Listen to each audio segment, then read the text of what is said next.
CJ Peterson, and welcome to The Journey is Real. We talk to real people with real passions who share a real portion of their hearts.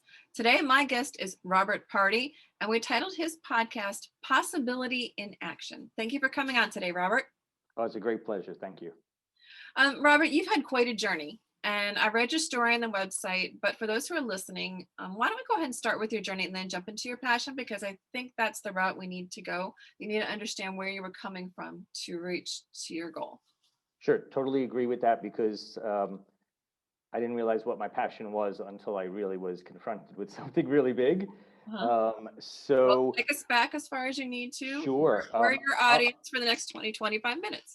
Great. Captive I'm audience. actually I'm gonna take you guys. I'm gonna take everybody back to my childhood because that's really where a lot of it began. Mhm. And honestly, that's something I'm really grateful for. Though when I'm about to say it, people are going to think I'm crazy. But I grew up in a relationship with an alcoholic father, and it it really wasn't the best at all. Mhm. Um, but there came a point in time, I grew up hearing basically that I was horrible, that nobody liked me. I was beaten when my bicycle was stolen because it was my fault.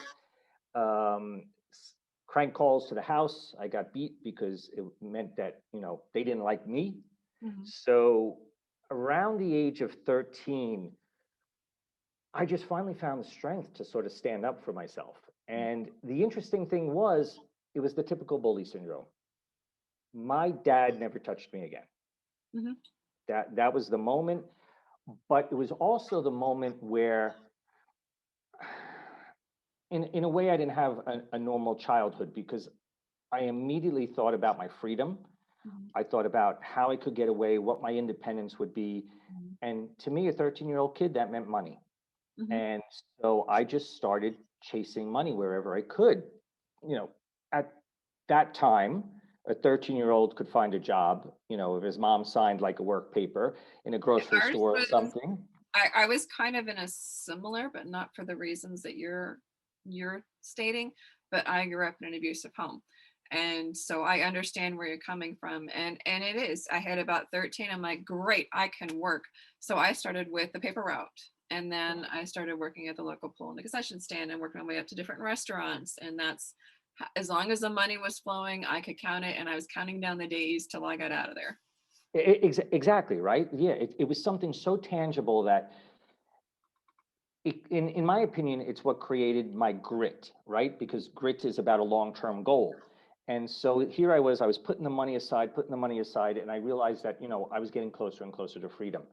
Um, I went to university. I studied economics because I was thinking, okay, I'm just going to like work on Wall Street, make a ton of money, which I wound up doing. I did wind up Was it working on really? Wall Street. Um, but I also met an amazing woman, an amazing girl at that time. She was 17, I was 19. And I never thought I would get married. My idea was to be alone and make money and just go ahead and not have any of the stuff that I grew up with, right? So here I was, I met this amazing woman, we got married, and as the relationship progressed, I started realizing that my desire for money came from anger, Mhm. and that's not sustainable. Right. And I started feeling there's something else I need to do. And being with her, she was so nurturing, but she was studying an MD PhD. So she said, "Look, when I graduate, why don't you go back to school and figure out what you want to do?" Around that same period of time, I was offered a job in the Middle East, and we thought, wow, like the money, the vacation, the whole thing, why not do it? She was like, I'm doing my PhD, so we can meet every 6 weeks in a different country. And then when I finished my That's kind of PhD, neat. yeah, it really was amazing. It was It's kind of a like it mo- gave you some dates to hope for, but still allowed like her to focus on the work that she needed to, and you to have the right. opportunity to travel. And we thought like, we both believed in experiences. Mhm. We both. I grew up. My dad's mom, so my paternal grandmother, um, lived like a very crazy life. She lost her husband when she was very, very young, and she told me to always live like a gypsy, and I really took that to heart. She's like, just experience life. Don't be afraid to do things. And so we were like, okay, take this job. Let's do all this. When she finished her PhD, she decided it was a 2-year contract. So she said, look, I finished my PhD. I want to come and live with you in Abu Dhabi Hmm. for the next year. And let's see what the Middle East is like together. Because the 6 weeks was nice, but we were a couple that was really joined at the hip, right? Hmm. Well, for her to live in the Middle East, she had to do a mini physical because it's required for a residency visa. They're usually testing you for, like tuberculosis and things like that. But I said to her, why don't you just do a whole physical? And that's when they found she had stage 3 breast cancer right Oh, before wow. her 31st birthday. Oh, wow. Yeah, it was, I can't fault anybody. She did find the lump when she was 29. But back in the late 90s, a woman was not really, at that age brought for a mammogram or anything like that. She had cystic breasts. Her mom had cystic breasts. So they just chalked it up to that. And that threw us into this amazing spiral because two things happened.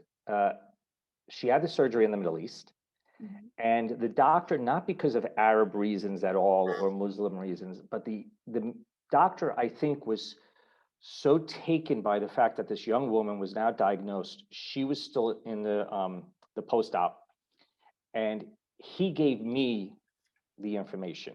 And I said, let me break the news to her. And then I asked her, I'm like, so what do you want to know? And she said, I only want to know the next steps. I don't want to know anything about my disease. She's like, I'm studying to be a doctor. I know enough to be dangerous to myself. I need you to carry this. Hmm. And I That's a did. lot to carry. At the beginning, it seemed like a lot, but I have to say, and this is where it gets, I think sounds surreal, but it's very, very true. It became so purposeful Hmm. because I knew I was giving the greatest gift I could for this woman to live her life. And of Hmm. course, I loved her, right? But the amazing thing was that during that period of time, she wound up, it did come back. So she then was metastatic, stage 4. But she graduated medical school. Hmm. She was on the Oprah Winfrey Show. Unfortunately, you can't find it online because it was Wow. before really online, but she was on a show called Graduating Against the Odds in 2002. Hmm. And she became the director of palliative care at New York Hospital, Wow. knowing she was passing away, or Right. that it was likely. Yeah, but you gave her the freedom to live life at its fullest and not have to carry that for the duration that she had left. Right. And so that's what I mean about purpose.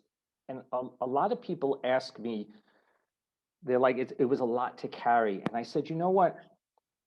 It became less and less burdensome the more I realized how much I was helping her. Mhm. And the thing was, we wound up being able to get rid of all the unnecessary in our lives Mhm. because we are confronted with a lot of crap. Really, our lives are there's a lot of stuff that we don't really have to focus on. Mhm. And we started weeding through all that and just found joy in the stupidest moments.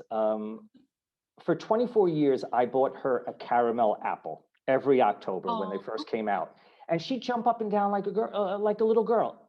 Even like right before she passed away, the year before she passed away, we would buy these napkins that had all these weird designs or hearts or dogs or whatever, and we call them happy napkins. You mhm. know, foolish things like that. No, because you're Oh, finding the joy in the little things in life. right. A lot of times there's so much static with social media and the internet and the news and And yeah, that, you know, you were able to see past that and set all of that aside and see, it's the little things in life. It's those rays of sunlight shooting through storm clouds, yeah, the promise that there is light coming through soon. Just hold your breath.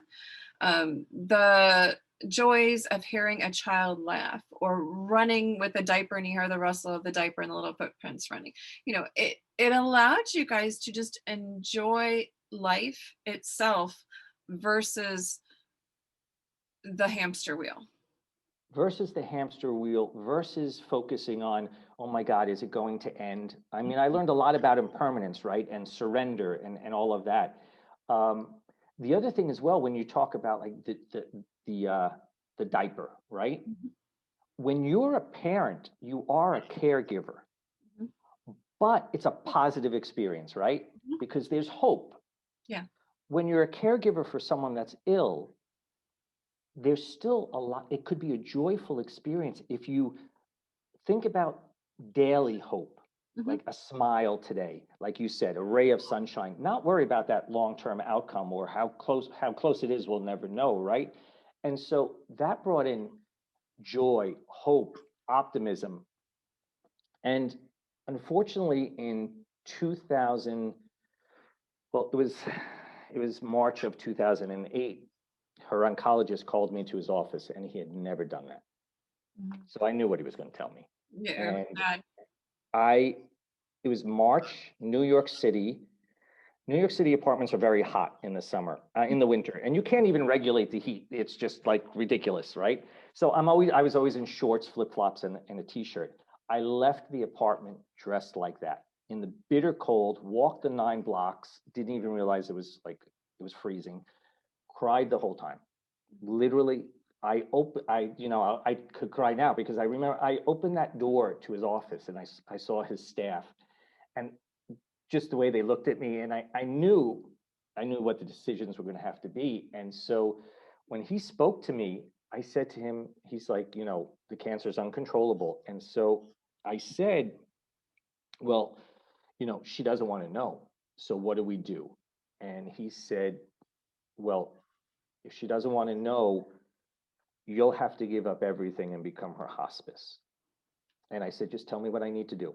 And I did it. And they thought she would only have 3 months, and she lived until September of 2009. So it was another 18 months basically that she lived. But um, when she wound up being hospitalized for the last time, um, she was very clear on. She was very aggressive with her treatment, Mhm, even though I was the one that knew everything. She defined a path, mhm. which is part of understanding patient rights, palliative care, choice, all these things we should have, um, especially in the United States, really tailoring medicine for the person, not just the disease. Yeah.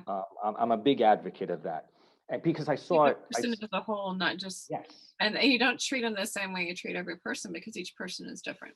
each person is different, and she had a way she wanted to live, and there were things I know we could have done to probably give her more time, but I also knew that wouldn't give her what she wanted. And so She wanted we quality versus she quantity. wanted quality. Exactly. She wanted to do her job as well.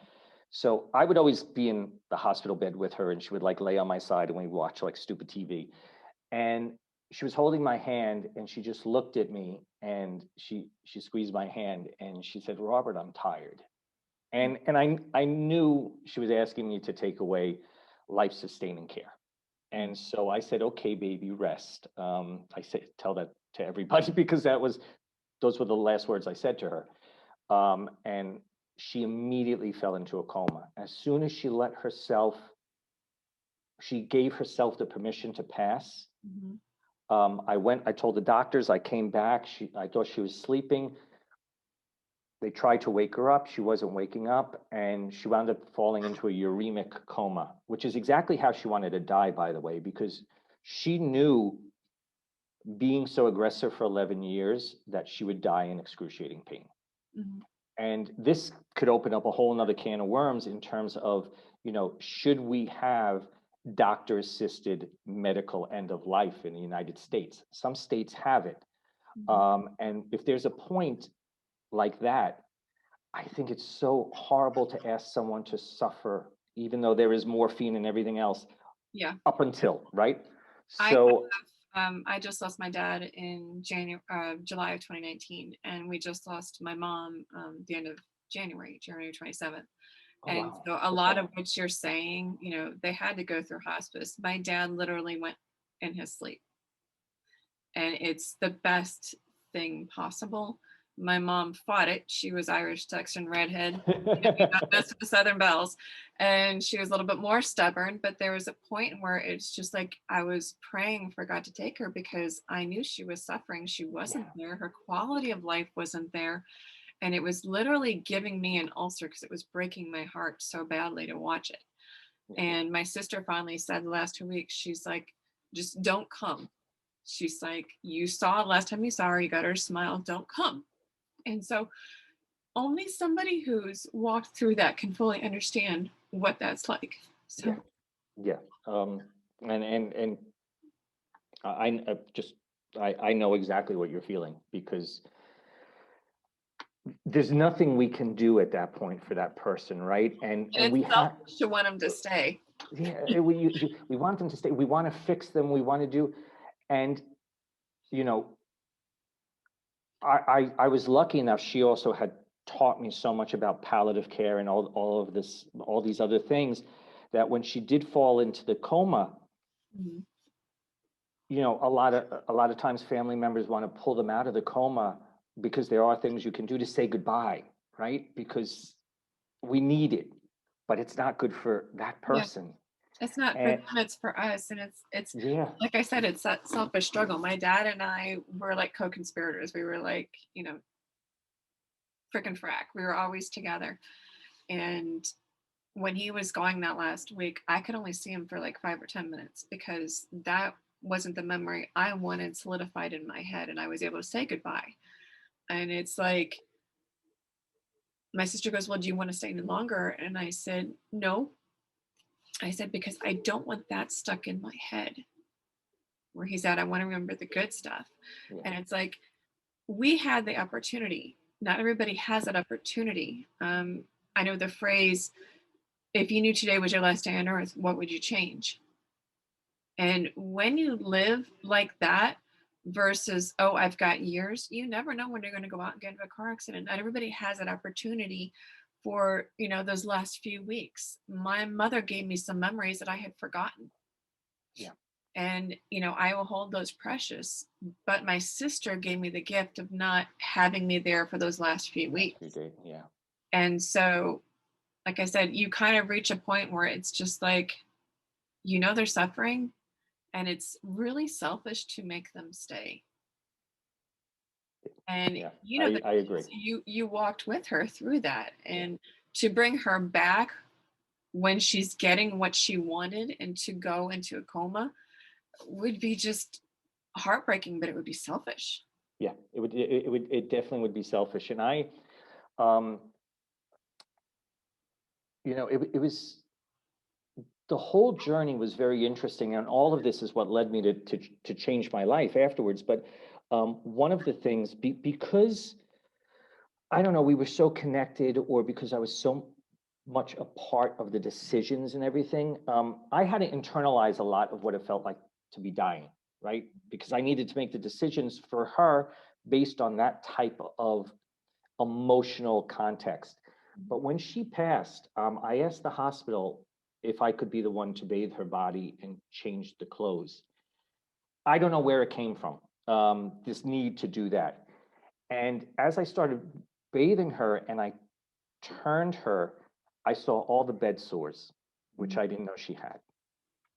And I realized at that moment, I thought to myself, oh my God, what have I been thinking about trying to save this body that was holding your beautiful soul, because this body couldn't do it anymore?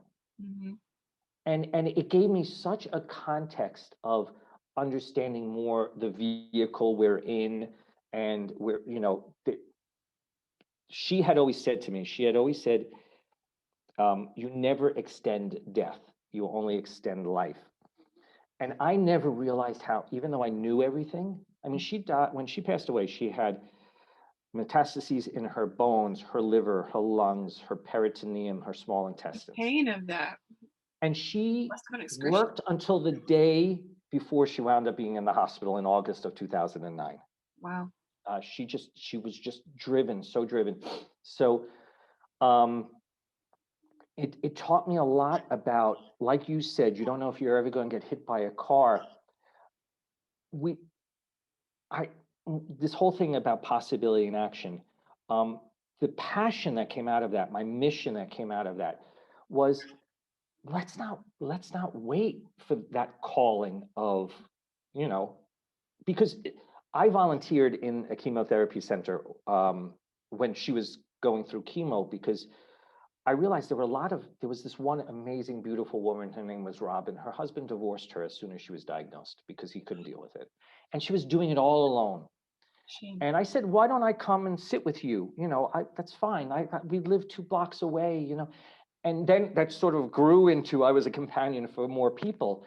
And I'd listen to these stories of people being liberated from all the idiocy sometimes that we carry around. And they became not necessarily regretful, but oh my God, I wasted so much time worrying about this or doing that or my hair or Yeah. um, And you you know, should have. and and that's what we're all here for, right? We're all here to learn and grow. And so sorry, because my nose is I running know, a I little bit, so I just used to stitch thank you. a bit of that story. Um, but so when she passed away, I went back to Dubai and started following money all over again. First, I had a tremendous amount of debt, and it wasn't the medical system as much as it was. So part of it was because the third or fourth time she was doing the same chemo. Of course, the insurance companies were going to say, "But it doesn't work." Mhm. So there were some things that we had to pay for, Insurance but companies, it don't was get me yeah, started. yeah. Well, this was a long, long time ago, so I'm hoping everything improved now. But We do, I hate to do this because I do want to continue another story. oh yeah, We have to pick up our pace a little bit because we only sure, have about 3 minutes left. And I want to make sure that your passion comes across. So sure. basically, Okay, combining your story and your experience, you wrote a book. Can you take a few minutes to share about that? sure. So the book is called Chasing Life, and it is the memoir about my wife's journey and my journey with her, and how, regardless of adversity, you can find joy and passion and purpose. Um, Basically, uh, grabbing your resilience that you already have. Mhm. Like we're A so lot of used people to don't know that they have it. everyone, if you think about it, your back is up against a wall. You say to yourself, I can't take one more thing, but you do.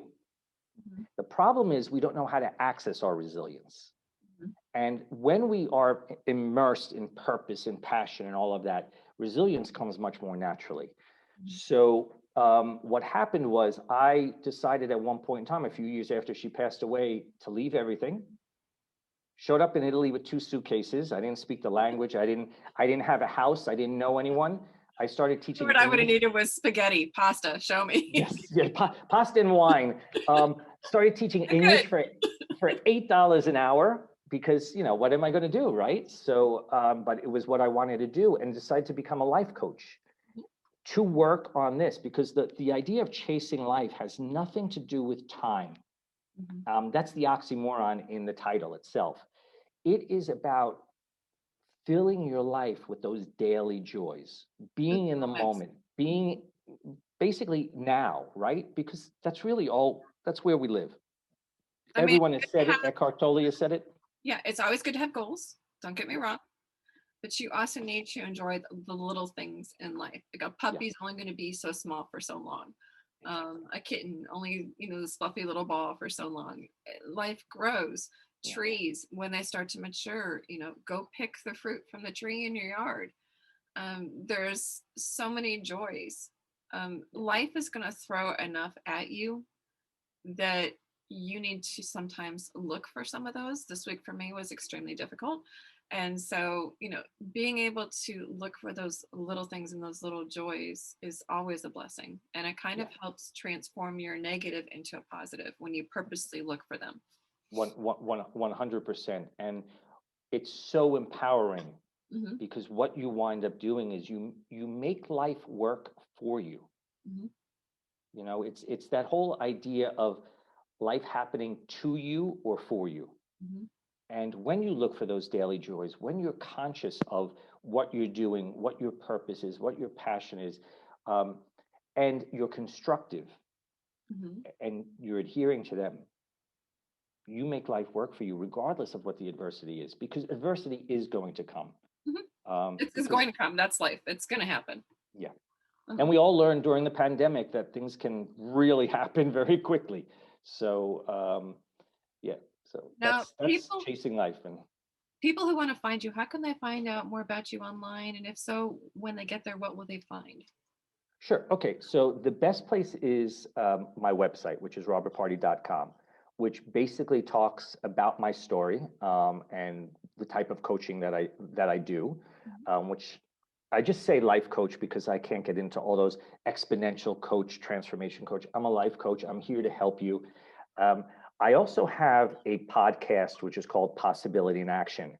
Mhm. And that is if somebody just wants to listen to 3 or 5 minutes on a topic.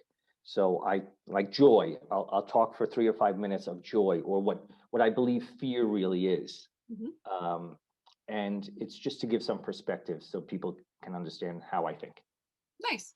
Yeah. So I'm going to give you 2 extra minutes. We're our Oh, overtime, but I'm going to go ahead and give you 2 extra minutes. Is there anything okay. you'd like to add?